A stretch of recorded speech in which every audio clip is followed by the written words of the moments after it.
নমস্কার বন্ধুরা, আজ আমি একটা ভিডিও করছি।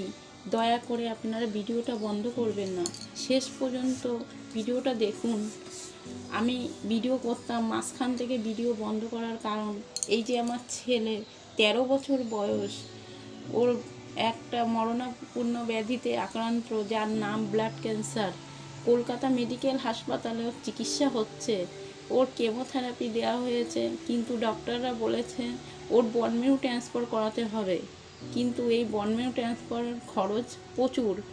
আমার সেই অর্থ নেই, আর্থিক নেই। যেটুকু ছিল এই 3-4 মাস ধরে আমি আমার ছেলের চিকিৎসা করে আমার সেই আর্থিক সব শেষ হয়ে গেছে। এখন আমি এই বন মেরু ট্রান্সফার কীভাবে করব? বন্ধুরা, আপনাদের কাছে আমার অনুরোধ, আপনারা আমার পাশে থাকুন, আমাকে সাহায্যের হাত বাড়িয়ে দিন। আমি এই চিকিৎসা যেন সম্পূর্ণ করতে পারি। আমার ছেলেকে আমি চিকিৎসা করে ভালো করতে চাই। আপনারা তো প্রত্যেকের সন্তানের মা। আমি একটা অভাগী, আমি একজন অসহায় মা।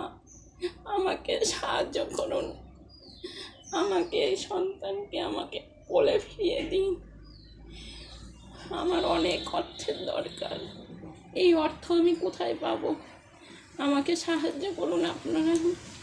ভিডিও শেষে স্ক্যানার দেওয়া আছে, আপনাদের আপনাদের সামর্থ্য মতো আপনারা দেবেন। ধন্যবাদ।